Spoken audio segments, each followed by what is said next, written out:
لو عايزه اعمل شاور بوكس عندي 11 حاجه لازم اخد بالي منهم.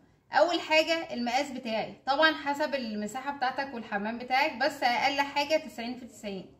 تاني حاجه لازم افصل الارضيه بتاعه اللي هو الشاور بوكس عن ارضيه الحمام، اللي هو الصرف كل واحد يكون مختلف. وده طبعا عن طريق رخامه اللي هو عتبه او كده. تالت حاجة عايزين يكون في ميول صريح 8 مللي كل متر، ودي لازم اخد بالي منها لان في ناس بتبقى مش مدركة اهميتها. طبعا لو مفيش ميول صريح على الجريلا بتاعتي ده هيحصل تراكم في المية، فممكن تسبب ان اللي بياخد شاور يتزحلق فيحصل كسر، زائد ان هي هتعملي مشاكل مع الجار، تسريب مية عند الجار، لان تراكم المية هيعمل تآكل في الاسمنت الابيض اللي هو السقية، فهيحصل لي مشاكل عند الجار. فانت اصلا ممكن تلاقي في مشاكل عند الجار وجايب سباك وعمال تدور في البيبه والجريلا وتلاقي مفيش حاجه ويطلع بسبب الموضوع ده، فناخد بالنا منه.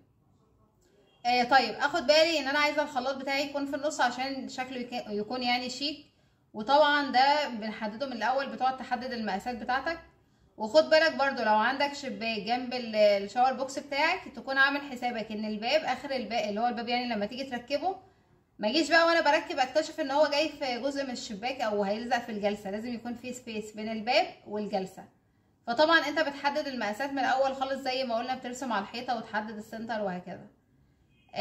خامس حاجه تاخد بالك ان الجريلا تكون في النص عشان برضو شكلها يكون شيك، ويفضل ان انا اعملها في اخر الشاور بوكس بتاعي، بحيث ان الميه كلها ترمي على اللي هو يعني الجريلا من نفس الاتجاه ده عشان ما تبقاش صعبه ان انا اظبطها وكده. وبرده بنقطع اللي هو الارضيات اللي من حواليها علشان برده يكون الصرف بطريقه اسهل.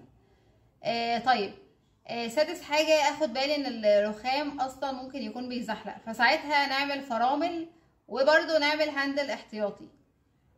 انا لو عايزه ادي احساس بالوسع ممكن استخدم اللي هو الكابينه بتاعتي تكون شفافه. طبعا عايزين نهتم بالارضيات واللي هو السقيه علشان مش عايزين تسريب. تاسع حاجه عايزه الحوائط بتاعتي تكون رأسيه تماما وتكون زاويه 90 علشان لما اجي اركب الشاور بوكس ما تحصلش مشاكل. عاشر حاجه لازم برضو طبعا انا بقفل بسيليكون، بنقفل اللي هو من بره ومن جوه. 11 حاجه ودي الاخيره،